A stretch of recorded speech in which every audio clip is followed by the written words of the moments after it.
Hard to find what city in the United States has the solution going on, and it's Atlanta, Georgia. So I flew to Atlanta. I talked to them about what they're doing and how they're doing it and all the groups, and they started with a coalition of the churches, not different religious groups, but a coalition of the churches got together, banded together, and decided we're going to stop this. And then it spread out to the different grassroots. So what I've done is, well, let me back up. I am not a religious person, but I'm a spiritual person, and I believe very much in God, and I'm completely in love with God, and I partnered with Him when I got sober and clean from drugs 31 years ago. So I lived a life very darkly when I was a young child, and so I can relate to a lot of these girls. I can talk to them very easily. So instead of being selfish and saying, thank God I had this great, awesome job, I thought, how can I give back? So I literally give back by trying to highlight and illuminate social injustice issues and tie cities together. So I've taken a city, Atlanta, who has a solution. We're filming it. We film Las Vegas and Kansas City too to show the problem. But my goal is to tie cities together so that they can come to Atlanta or whoever has a solution and say, okay, how did you do it? So there's a template that they have, and there's a model that they have, and they have survivors that have gone through a program that Atlanta has developed, and they say, this is what happened to me. I was 12 years old. My dad, my brothers, my uncles pimped me out. Or I was pimped out to be a high school. This good-looking guy who was a pimp assistant came in and moved me and told me how wonderful I was because I wasn't getting any love at home. And after he fell in love, or I fell in love with him, and he started going down trafficking. So, you know, it's insidious and it's horrible what they do to these young girls to keep them in their families. The average buyer of a young girl under the age of 18 is white male, lives in suburbia, has an excellent job, is married with children. When I say that in a room with a bunch of 40 white women, they start thinking about it. The average seller of these little girls has no demographic. They can be any man. Some women, maybe 5%, but it can be any male will sell a child. The cartels are stopping the sales of heroin because it's a one-time transaction. People have to go out and get more into this. But a little girl, they can sell 20 to 25 times a day for years and years and years. And they own it. You ever see a girl with a tattoo on her neck? Start paying attention, because that's usually her pimps or her owner's mark. So, my goal is to make a film that people will go, oh my God, it's happening right here in Kansas City, or wherever. What can I do about it? And push in your face that there is something that you can do about it. And if you have a mind to serve, then it pretty clearly tells you what you can do. This isn't everybody's bailiwick. I mean, a lot of you in this room serve, and that's awesome. But some of you might really want to step up and do something about it. The reason I beg on my email communication, I beg you, please, the one thing I want to do is I want to get in front of your group. Thank you, David, so much. Because I want to tell people about it. And I want to speak in front of large groups that might have a little money that can write me a check so that I can fund the film. So I'm the producer, and I conceive of the project, and my heart never said I was going to do this. I didn't want to get involved in this. This is nasty stuff. It's very, very dark, nasty stuff. But once I'm in the middle of it, I feel like just talking to people and making a movie that's going to reach millions of people via PBS. I actually have moved out. I left a big corporate job. I made more money than I needed, and I left because I had no meaning in my life. My life had nothing. Well, now I'm just this little tool. You know, I feel like a tool of God. So I've got a film trailer. If you're interested in watching it, It's on my laptop, so you have to gather around. You want me to show it? Yeah. You have to make your presentation. Is it online? It is online, and yeah. So if you don't want to watch it, that's fine. But I want you to know, like when I went to Las Vegas, 70% of girls that are trafficked in Las Vegas are from Las Vegas. There's origination cities, Wichita, Kansas, population 300,000. Kids go, they find girls, they woo them, they bring them in, and then they traffic them across state lines. Now I want to tell you the common thread of a young girl that is easily approachable in traffic. There's only one common thread, and that's neglect, primarily of the father. So you think of all these dads and moms that are working their butts off to make a living. We shouldn't have children as young as we do. But guys work and work and work, and they bring home the money, and they don't spend time with their daughters and their sons. And if a little girl doesn't feel loved by her daddy, she's going to get it somewhere. And these guys know that. You know, you can go online. There are books, how to be a pimp, how to break down the self-esteem of a young girl. These guys are brilliant. They're masters, and a lot of times it's generational. So grandfather was a pimp, father's a pimp. Now they groom the son, and it's expanded. It's exploded. When I started working on this issue almost 3 years ago, the guess was 300,000 young girls and boys are being trafficked in the U.S. There's no baseline that's been done, so they really don't know. Now it's up to maybe 1.6 million kids are being trafficked or pimped in some way. Now, guys, this is going to be uncomfortable, I think. 10% to 20% of victims are young boys. The most popular boy is a prepubescent boy. A boy who has no hair. They call them baldness. Once they reach puberty and they start getting hair, the guys don't want them. Can you imagine how messed up that gets to be? And a lot of times what happens is the guys that were once selling these little boys start grooming the little boys. And they think it's okay to sell the little boys. Now, just so you know, the little girls are brought in. They're what's called groomed. They're introduced to the pimp if the pimp's not the guy that is wooing them. After a while, they've got her. They psychologically have her trapped. They gang rape her. A lot of times they'll video it, or they've learned who she loves. So if she doesn't do what they say, and if she tells, they're going to kill her little brother, they're going to kill her grandmother, whoever, and that's how they keep them trapped. So she may still go to high school, but she's turning tricks every day. She's turning tricks at night. Now I want to tell you the signs. Here's a sign of a little girl. So you've got a little girl, and she's 12, 13, 14, she's just a little girl. Once you see her start changing her dress, she gets jewelry, her nails are already done.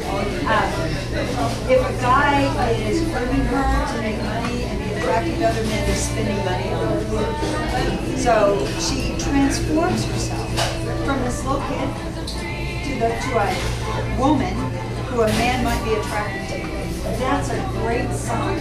And you know what victims are telling me? When I interview a victim, that I say, you know, what could have been done? She goes, if somebody would have asked me the right question, that's all I needed. I just needed somebody to ask me the right question so that the door would be open. And the right question would be, is anybody having sex with you that's inappropriate? Are you having survival sex? A lot of times you say, are you being prostituted? Or no. Are you having survival sex? A girl, a lot of times will say, yeah, I am. You also, women need to approach little girls. So if you're a guy and you see a young girl, there's a hotline that you can call, but you might just talk to a woman if you go to church, or a synagogue, or whatever. Just ask a female to come with you just to talk to a little girl. Call me, I can direct you to a hotline and to some specialists. But these little girls really do want out. And the little boys do too, but that's a whole different conversation. We want to help. The problem being in Kansas City is you've got all these different silos of people and all these different grassroots people working, and there's a lot of egos going on, and we know best, and it's scrambling for money. But the bottom line is it's about the youth. It's about the girl and the boy and what we can do to help them. And there is something going on. There's a program called Street Race. Race flew in from Atlanta to train church leaders here in Kansas City. Not enough churches are getting involved. And the reason that we focus on churches is because that's what Street Race works with. Churches tend to project money. Churches will take on a project, and I'm a PK. All right. My daddy says I was a TO once he got a master's. He says you're now a theological offspring. But now my brother, my uncle, my cousin, my dad, my grandfather, and I solidly understand the church. So churches generally are project-oriented. They want to take on a project, and this is a great one. Now the one thing that I want to end with is it's prime hunting season for Pittsburgh. Prime hunting season. Street kids and homeless kids. Homeless kids might couch surf and stay with friends. Street kids have no home. But if they're going to school, they're usually involved in the lunch program. So they get at least one meal a day during school. But in the summertime, there's no lunch program. There is one now. They got one now. During the summer? Yeah. It just started, so you're right. That's awesome. In most cities, these kids are just hungry. So the pimps know that. And a hungry kid will do anything for food and safety in a bed. So the pimps, they rely on that. And they go in and they go after them. That's really survival. That's why they say, yeah, I'm doing survival. No, I'm not doing survival. So I don't know if I shed any light. I hope that I do. And my trailer, if you want to watch it, I can set it up at a table. I've got a big laptop right down here. And we can actually watch it in two areas. But I'd like to show the trailer first, and then I'll answer any questions that I'm able to. Okay, I want to say two things. One, last year, the movie came out. A lot of people saw it, wanted. What was it? Wanted. I wanted. Our young girls saw it. Easily kidnapped and sold into slavery for their life. 2 days ago, these are things that I know about, Ron knows about. Two brothers killed each other over their first cousin that they brought into a sex game at a very early age, and they was killed each other as to who owned the herd. The homicide was 2 days ago. This is not anything that I'm unfamiliar with. You see any young girl at 9 or 10 o'clock in the daytime walking, she's homeless. And they'll drive up, pick her up, snatch her in the car. They'll do a whole lot of things. So it is not anything, and I appreciate you. This thing is just like the drugs. Kids are forced into or encouraged into drugs by their parents, their grandparents, their brothers, their uncles, their next door neighbor, and they put them in there. Because drug dealers don't ride down the street saying, "Stop me, I sell drugs." They don't wear sweaters that say, "Stop me, I sell drugs." It is a close family tie that pushes them into that game. And the same thing with the young girls. Bob. Yes. I was wondering, you said that that's going on here in Kansas City. Yes. Kansas City is one of the top cities. Didn't they just do the feds just did a human trafficking, Sweet. didn't they just do one? These young girls are hidden mainly. The young girls that are owned by the cartels and pimps, they're hidden away. And they're driven to appointments, or they're driven to areas where men have ordered them. I do want to say this, and I forgot to say this, that one of the solutions around this is the changing of legislation, changing of law. Excuse me. In Atlanta, it was a $50 fine when a man was caught with a young girl.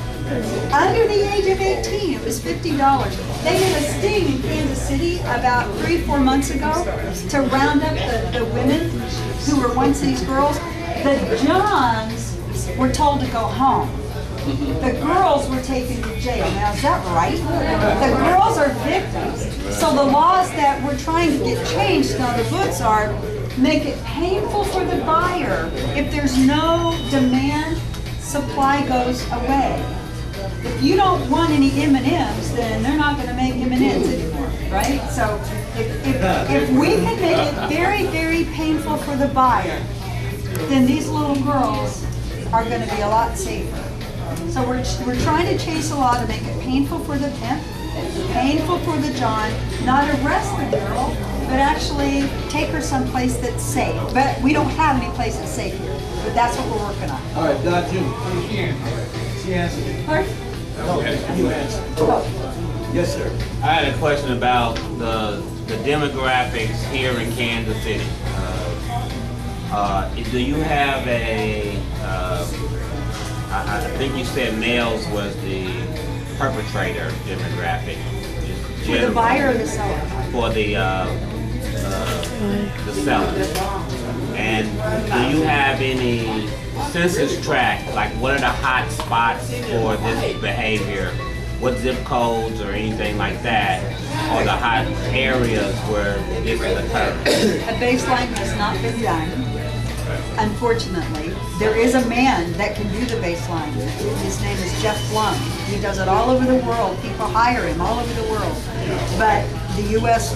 won't use him. But Atlanta is the only city that's really done a baseline, and that's where a team comes in undercover and they find out where the girls are, who's selling them, who's buying them, and what those demographics are. However, generally, they're the suburbs, like Leawood, Overland Park, those kinds of suburbs. Okay, Bishop. I'm glad you brought up this topic because here in Kansas City, it is happening every day, every day. But we don't see it as much as we think we do. But that young lady that you usually see walking the street that's looking like she's a youngster that's dressing very oldly, those are the ones that are out there. We see the end results a lot of times once they hit the streets as prostitutes. That's after they've been kicked out of everything else. There's a group here, I don't know if you've met with them, named Veronica's Voice. She deals with women, yes. Yeah, and they deal with that a lot. We actually have one house that's dedicated just for that we keep secluded because of that issue. Because these are some serious predators. Some serious predators. And that diagrammatic area that you're talking about, in the suburban area is where they usually keep the smaller kids. By the time they get to this age here, that's when we usually see them on the inner city. Because usually by that time point they've been dumped. Because there's no more use at that time to the person in the urban, not in the urban, but in the suburbs. So we have to keep an eye out for a lot of time for those kids, even in all the school districts, even in all the schools. They're starting to look like they're growing up really quick, overnight.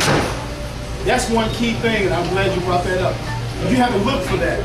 Those ones that are starting to pay adults more attention than they normally would. That's a key sign also. The touchy-feely kids. You have to watch out for that because they are easily led because that deniability from the father has been there. That protector has kind of gone away. And a lot of these young ladies and young men are looking for a father figure. So what happens is they latch on right quickly to that individual that fills that role. But they have a different mindset, like you're saying, when filling that role. And filling that role, they're looking at dollar signs. This is no more than an investment to them. A piece of meat. They don't even consider it a piece of meat, just an investment. So we have to be very mindful of this, and whatever we can do to assist you in this endeavor. Maurice? And the more sophisticated your city becomes, because all this has been happening around here anyway. Go to your convention centers, every time you bring in the convention, every time you bring in the home show, these big things that's going on, it's already been done. The women are supplied, they're very pretty, they come from exotic places, and they come from in fact, your army bases and all of these types of places, it's been done for years. And I know some of y'all have always, some of you may have even pimped a little bit. Yeah. But these things are happening, and the more that you ask for your city to be more sophisticated, you're gonna get it. If you really want to get it, go out to Executive Park, to the hotels and stuff. You see it happens right now, at this very minute. Some executive, maybe some city council, they do meet up with some woman to do some things. We know this, so let's do something about it. I want to mention also that what we can do to help kids that have been, or even that you suspect are being abused like this, there is a child abuse hotline where it's mandatory that they do an investigation. I work in foster care, and I do not like to see children come in foster care because of, you know, you're taking a child out of the home. Sometimes that's good, sometimes That's my it ain't. foster care more than any other place. Yes. But there's also an organization called the Metropolitan Organization to Counter Sexual Assault, goes by the acronym name of MOPS. Oh, yeah. And they do excellent counseling for not only girls but boys, any youth that have been traumatized in a sexual abuse, child abuse situation. Also, there is a organization, if you know of a teenager who's out on the street, who just needs some place where they can go and someone to listen to them, or they need to get a shower, and there's a place called Synergy that's just up north on Parvin Road, right where 35 and 29 split. You get off on Parvin Road. They got a wonderful facility there. They help get young people, 17 and older, into apartments. They have counseling. They have other activities to help support the young people. Thank you for being here and do the work that you do. I don't know if we know here, Restore has one on the second floor also. Exactly. Down on 9th Street. Yes. Restore, they have one right here, 9th floor.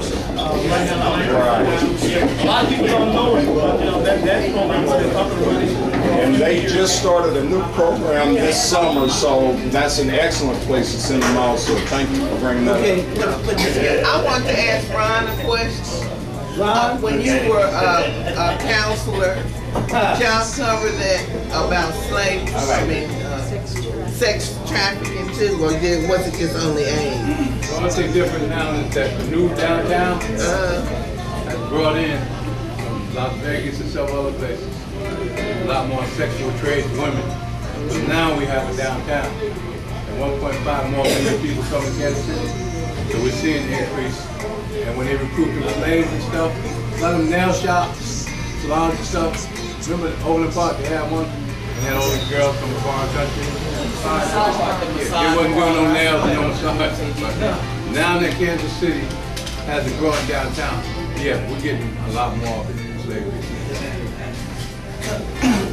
Can I just stand up on that? Who knows what a bus motel is? Bus motel. They drive up and service. No. The bus shelters that are in major intersections, any time of night you'll see a young girl sitting way back up in there in the corner. That's every night. That ain't just once a year. Now, I don't know how you all can drive by and not notice it. Trick training. That's what they're training. No, Bus come, they don't get on. No, it's the shelter where you sit away from the rain till the bus comes. But at 2 or 3 o'clock in the morning, when you drive, you'll see a young girl sitting way back against the wall.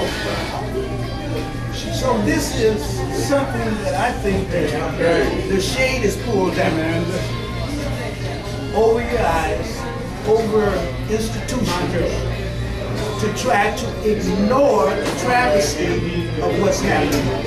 I really appreciate you, but Professor Arthur Williams, right across the street from my shop, is where they start these young girls off. They beat them up, throw them down, call them all kinds of names. In the public, they were trying to hide this. And Archie said, well, I know somebody I can call.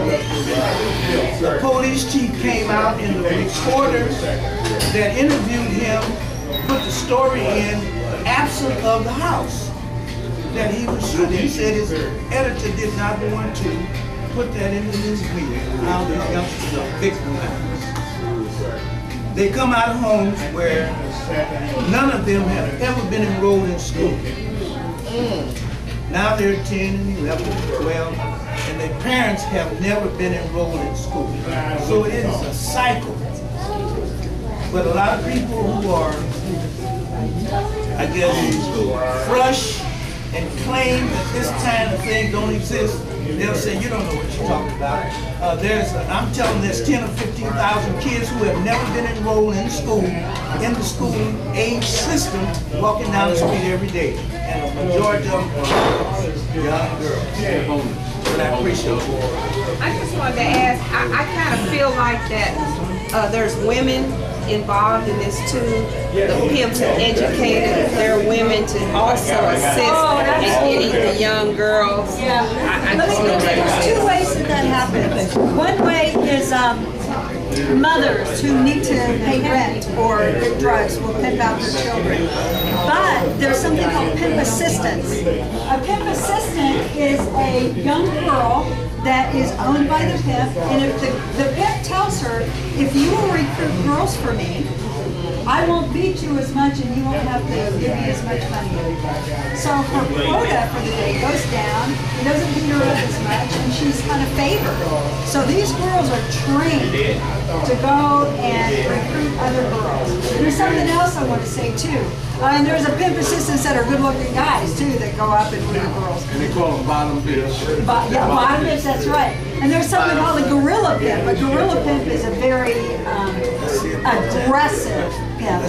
There's something common how they control the girls, and that's what's called stomping. So they lay the girl down on the ground and they stomp her in the chest, break her rib, whatever, and she still has to work. She still has to bring her quota or she gets beaten more. And about our FBI and the efforts that our FBI has, because in the Bush administration they cut back so much that there's only 4 agents in the FBI in the Kansas City area that's working cyber crimes. Well, right now the way you order a girl is on the internet. The smartphone is a brothel. You can get anything on your smartphone. You can order a little girl like a pizza.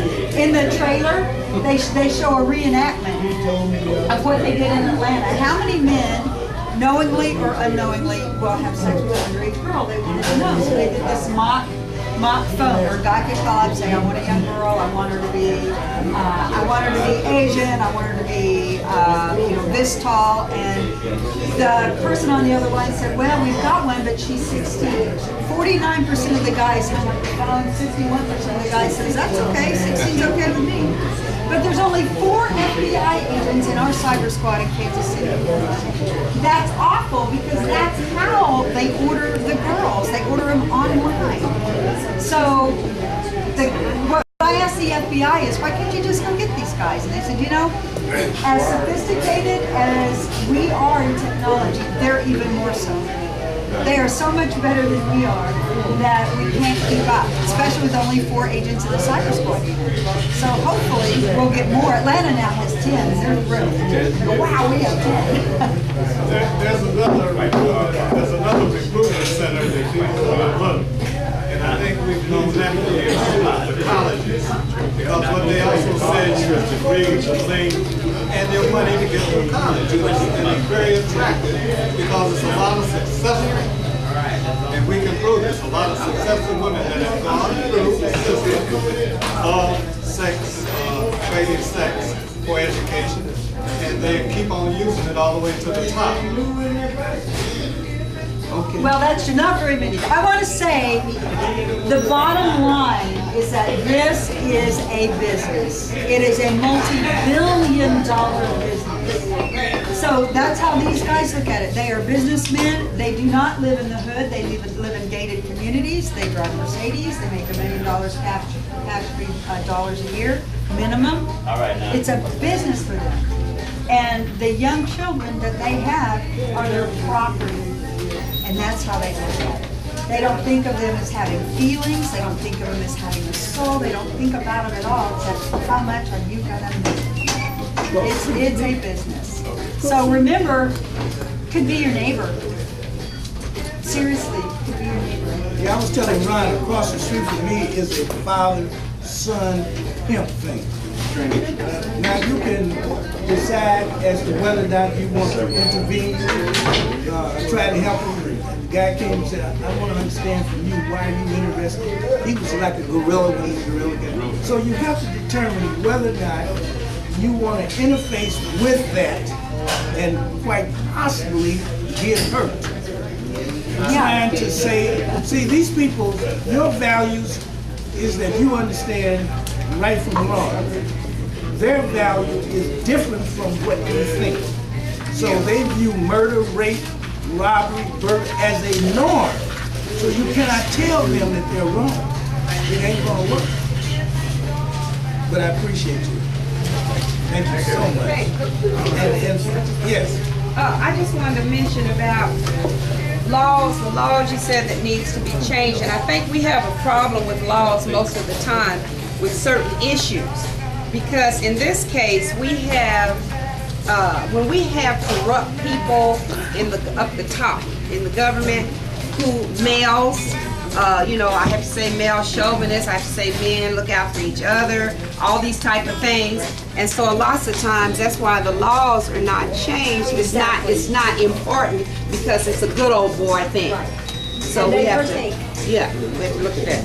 So I have to say the reason that the laws were able to be changed in Georgia is because they had a female senator who put it into her budget to work on this issue, and she and a lot of other female lawyers and a brother of one of the sisters that are working hard, really, they rewrote law, they pushed it through, and it is a lot of women that are working on this, but I have to say that this is not going to succeed. Our efforts will not succeed without the men, because men don't listen to women when they're partaking. Men listen to men. We can't get this changed if men don't get involved. And I also want to just give you something to ponder. Human beings don't change their behavior unless there's consequences. So every time a law is changed that really forces consequences on someone, people change. We wear seatbelts now because we don't want to get a ticket. Little kids can't be forced to work in slave labor anymore because it's against the law. Yeah, I was going to say that another law to look at is the laws dealing with a single parent, and I didn't say single mother, because right now in the child custody system, the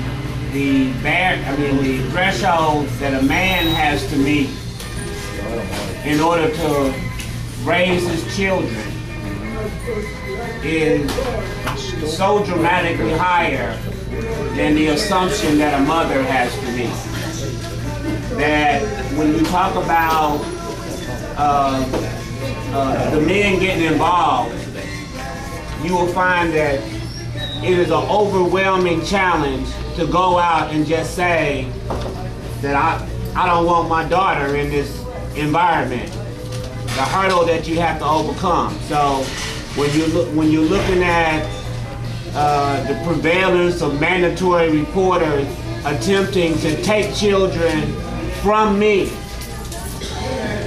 and the men actually being successful, at getting custody of their child, getting the assistance they need, and getting the community support so they can be a single parent. That's another place to look at for the men who are involved, because the numbers are going up as far as men who actually raise their children. Yeah, which is, I think, a great thing.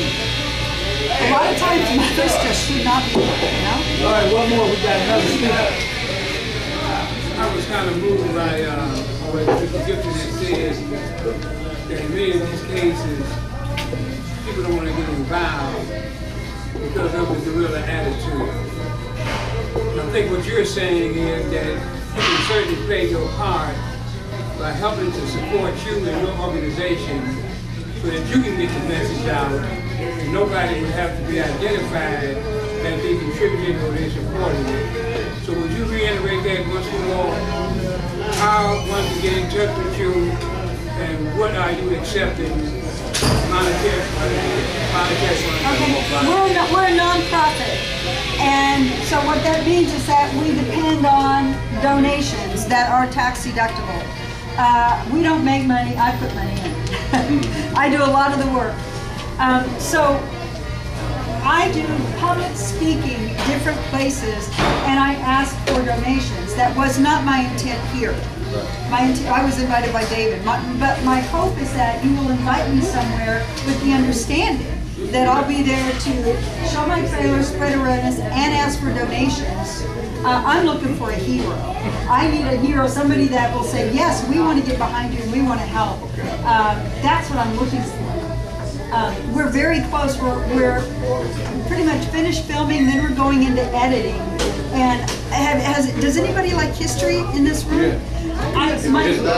My director is Risa Morimoto. She's Japanese American. Her uncle was a kamikaze pilot at the end of World War II. She wondered, but he didn't die, he didn't have to go. So she thought, how can my sweet, wonderful uncle have been a kamikaze pilot? He's so nice. Aren't kamikazes crazy? Well, she did a movie called Wings of Defeat. Wings of Defeat is the history of kamikaze. So yeah, Wings of Defeat. She's an incredible director, incredible. She's won awards. She's got lots of movies under her belt.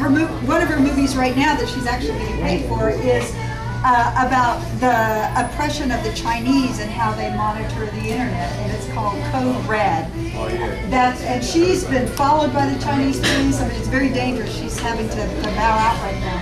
But she's giving a lot of time to this film, but I still have to pay her. My editor is this really tough Israeli Jew. She is really tough, but the editor makes the movie. Without a good editor, you don't have a good film. And because she's so tough, she did Reese's Wings of Defeat. I hope you watched the movie. You did it on Netflix. But I have to pay her. So there are people that I just have to pay in order to get the movie made. I have it in at New York Public Television, Georgia Public Television. Those are the two areas that I have. And once you get into public television in some place like New York, the other public television stations pick it up. So that's why we say millions of people are going to see this film. We're hoping for HBO, of course, and then we're going to do the film festival circuit. And when you do that, then you get picked up.